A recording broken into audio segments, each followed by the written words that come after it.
what you would call a creative treasure hunter. Vintage tins, old art supplies, if it's got a creative history, I want it. So when I was tagged in a TikTok video a while back, I never dreamed where it would lead. This video popped up in my activity feed on TikTok with a "Christy, check these out" message. Someone had tagged me, and oh my heavens, I couldn't have imagined. I could try to tell you this story in my own words, as I often do, but honestly, in this case, the story is best heard from the treasure keeper herself. So look, a year ago I made the most amazing find. A large batch of unused 1930s watercolors made in Poland before the Second World War. They're called tęcza, which means rainbow in Polish. And I mean, how cool is that? I decided to take care of them and share them with other people. Just think about it. They traveled through time to meet all of us, almost 100 years later. The colors turned out beautiful and vibrant and transparent, which makes them a joy to work with. There are 21 colors in total, which I offer in sets of 9 and 12 in my Etsy shop. So far, so many people from across the globe have gotten them and instantly fell in love. And there are so many more to share. I mean, they literally have been waiting for us all this time. So, I don't know, grab yours maybe. Let's get these unboxed. Or enveloped? Here we go. I'm not sure I've ever been more excited for a package to arrive. Now, I knew these would be cute, and of course the packaging is certainly not a letdown. Look how sweet these are. They have like this cool imprint on them. And if you remember when I painted with the 70-year-old watercolors, they also had a cool imprint on them that I was super sad about kind of dwindling as I painted with them, but you know, we'll have to enjoy them for the time that we have. There's something so incredibly precious about opening watercolors from a vendor like this, a creative who is either hand making their watercolors or like this who has discovered this treasure trove and is repackaging them and delivering them to me. It feels like this luscious, beautiful gift that I'm so grateful for. And I think that's why I don't rip into my packages the minute they arrive. I want to have a moment. I want to make a thing out of it. And that's why this today feels so lovely. I really hoped these would fit in this Lyra tin.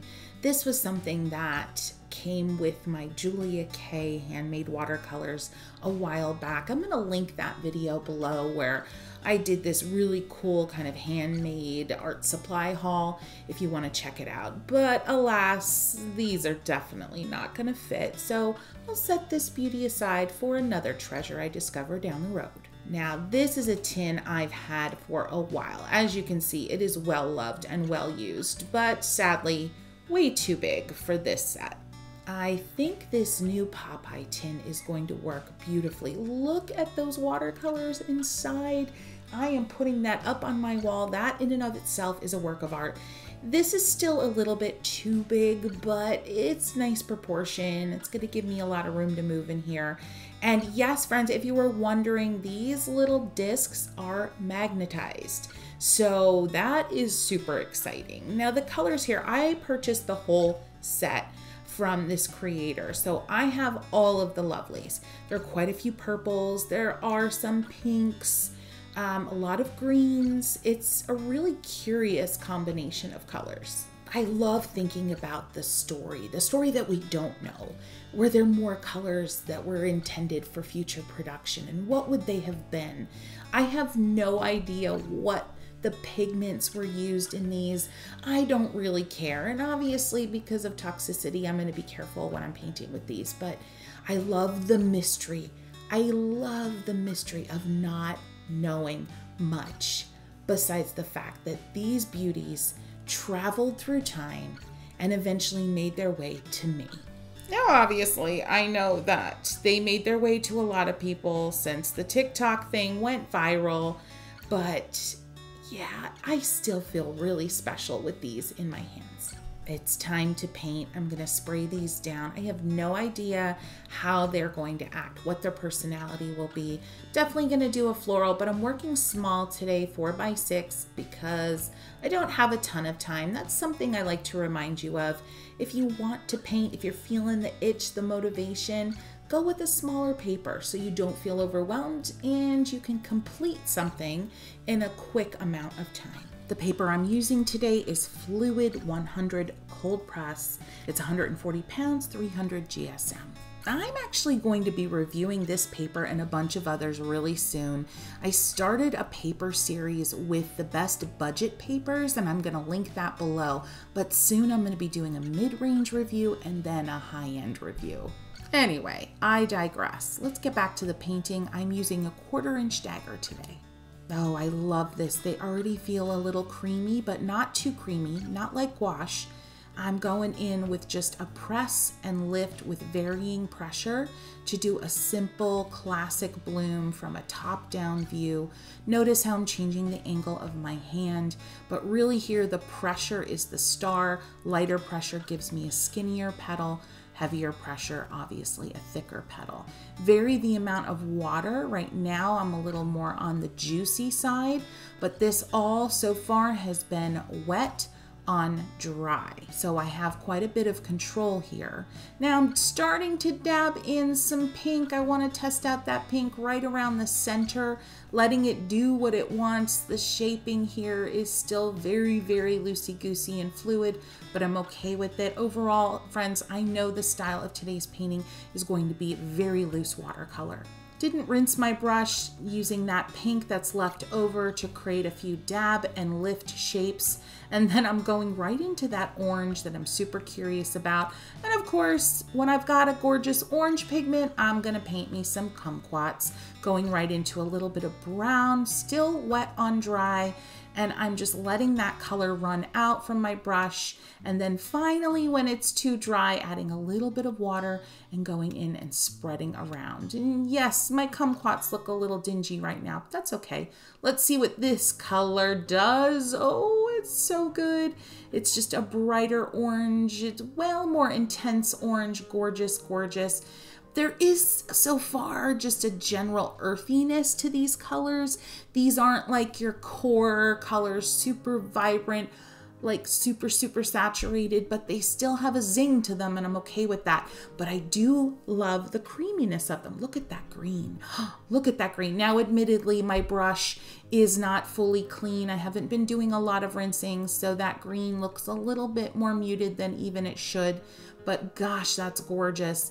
This brighter green is not as saturated as I thought it would be just from looking at it in the pan, but it's lovely and clean and crisp, and actually in full coverage, mass tone, it has a nice thick creaminess to it that I like, that acts a little bit more like gouache, honestly. You might wonder, how do I come up with these compositions? How do I figure out where to put where and how much and when? And I like to think a lot in terms of how our eye travels through a space. Our eye follows what it goes to first. And so in a painting, I want to think about, what do I want my eye to go to first? What do I want my eye to not stay on, not focus on for too long? And so obviously that bigger purple flower at the top there has become my focal point, and very immediately next my eye is going to the kumquats, but then my eye starts to travel back up to the purple buds. And I'm giving it a little competition, those purple buds, with those red berries that are off to the right. But these are the things that I think about. Our eye likes to travel in S curves, C curves, and triangular type arrangements. So think about that as you're developing a composition. At the same time, think about varying the size. Your focal point should be kind of the largest space on the page, generally speaking. And then you have something in mid-size, and then details that are much smaller. And you want to have a nice balance of all of those.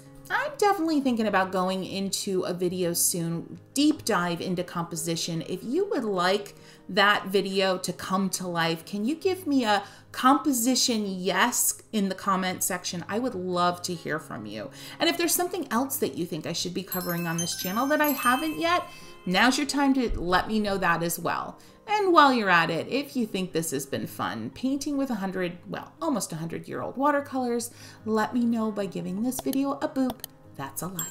All right, I'm continuing adding some greenery. I did go ahead with those berries over on the right-hand side, and I'm adding some additional. Now here's a fun little technique I've been playing around with. I put down little pink dots earlier in the painting. Now with a very, very, very watered down orange, I'm going around those pink dots with a bigger circular shape, and it's creating a really fun way to develop a berry. These look like fun, like, I don't know, persimmon berry. Don't persimmons have seeds inside? Not a persimmon berry, but the inside of a persimmon or a pomegranate seed. I could be completely wrong about the persimmon thing. Maybe it's guava. I don't know. Anywho, look at that. And then adding a touch of darkness when things are dry enough. Think about how dry things are, because damp is okay to dab a little darkness in there. It won't travel far. But if it's wet, you're going to have that darkness explode everywhere. Anyway, love creating berries like that. It's a fun little thing that I've been experimenting with lately. Give it a try. Going into that main purple flower now that it's just damp, and adding some darkness from the palette here. This is an actual black as far as I can tell. Right next to that creamy green to the right, it is a traditional black. And I'm okay with it. I don't use a lot of black, but this black feels a little more rich, like there's something else besides black going on in there. Going back to the berries on the right, adding more of that reddish orange. I'm using the tip of my brush a lot today. This is the 1/4 inch dagger, but I seem to be gravitating towards the tip of the brush today, probably because I am working on quite a small piece of paper. I decided to add some of those pink blobby things on the left-hand side and down here on the bottom right side. And notice the triangle type composition shape that I'm creating. That's helping my eye continue to move around the surface of the paper. So I have the pink berries on the left, on the right, and then on kind of the off-center bottom right, and that is really helping my eye move around the composition. Deciding in the moment, I didn't plan this, but I'm gonna go ahead and get a background in here. I'm just feeling like this composition, this collection of colors, it's a very limited palette, very stylized. Like I said, lots of purples, lots of greens, some neutrals, and just a few warm colors. I feel like I want to create a more graphic, bold pattern and go all the way with this color palette. So I'm bringing in the blacks, I'm bringing in some of the browns in this palette. And this is a classic way that I will do backgrounds. Classic meaning classic Christie, my style. I go in wet on dry and add color around the edge of the items that I've already painted. I leave a little bit of a white margin. So use the brush here that you're most comfortable with, because you're gonna wanna have some comfort level with your brush, because you're going to be cutting in, basically notching in to smaller spaces where the petals meet, where you have smaller leaves. But leaving that white margin gives your eye a visual rest. And the other thing you could do is actually wet the paper first, wet the white areas first with clean water, and then dab in wet on wet the black or the brown or whatever color you're choosing for your background. Don't hesitate to change the angle of your paper so that your hand and your wrist can be comfortable as you fill the white space of the background. And another tip for a background like this, it can be tricky on a bigger piece of watercolor paper. So practice this background technique a bunch of times on smaller sheets of paper like this, so it's quicker and easier to fill the white space. You won't lose that wet edge. The wet edge is so important, so you don't want any edges to dry and become kind of harsh as you work around the white space. So keeping to a smaller piece of paper is really going to help you get comfortable with this technique and also give you the ability to get quicker at filling the white space. So then when you go to a larger composition, you work a lot more efficiently and you don't struggle with keeping those wet edges. I explain more about wet edges in a couple of videos on this channel where I create similar backgrounds to this, so I'm going to link a few of those below if you'd like to check them out in a bit. Now that the background's complete, I'm going in to add some detail, some orange to define the bottom of those kumquats, and then a little bit of brown too, honestly. And I'm taking that same color that was on my brush and redefining the dark moments in the berries, and then actually adding some dark moments in those berries on the right-hand side. My eye is just kind of looking all over the composition now. Are there areas that feel undone but shouldn't be undone? Are there areas that I love that I want to remind myself to stay away from and not overwork? Those are the kind of conversations I have with myself at this point in this type of painting. Bringing in a really small detail brush, I want to add some detail, some dimples to those kumquats. I can also go into the background with this teeny tiny brush and notch out and define where the background meets with the actual pattern and notch in some more to really give that crisp contrast that this type of dark background affords. Back to my brush here, I'm actually using the cat's tongue and I'm going in with a variety of these greens. I'm picking them up without a lot of water on my brush so the color stays really creamy and thick, and I'm adding some dots of green on top of the damp background. I'm also doing that with purple, rinsing my brush in between as I go from green to purple. I actually am really excited about this detail. It just looks like there's some flowers diffused in the background. Maybe this is like a midnight garden. I'm really pleased with this. And before you think I'm boasting, friends, I try to keep in a habit of being kind to myself as I paint. So if you're new here and you haven't watched the video below, I'm gonna link it, don't worry, where I teach you how to be kind to yourself and talk yourself up throughout a painting. I want you to watch that one really soon. All right, let me know in comments, how are we feeling about this color palette? Is it a winner or is it meh? Let me know, let's have a conversation. I wasn't sure how I felt about these when I first opened the package. I was like, oh, this is a really strange limited collection of pigments, but I'm actually fallen in love a little bit. Oh yeah. Continuing on, just adding a little bit more definition to the kumquats with some of the darker orange, basically glazing on another layer or two to add more dimension and form, but not going too crazy because this is a loosey-goosey painting. All right, giving everything a chance to dry, and I wouldn't be me if I didn't try to be a little smidgy extra, and I just feel like I want a little bit of sparkle. I love that white space between the pattern and the background, and I want to add more of that in. So I'm bringing in my bleed proof white, which is basically a thick white gouache and a liner brush, and let's see what happens. Just a little tip about the bleed proof white. Straight out of the jar, it's kind of pasty. I always add a little bit of water, so notice what I'm doing here in the lid to get that consistency I want. I want it to feel like watered down yogurt almost. I hope that's a helpful explanation.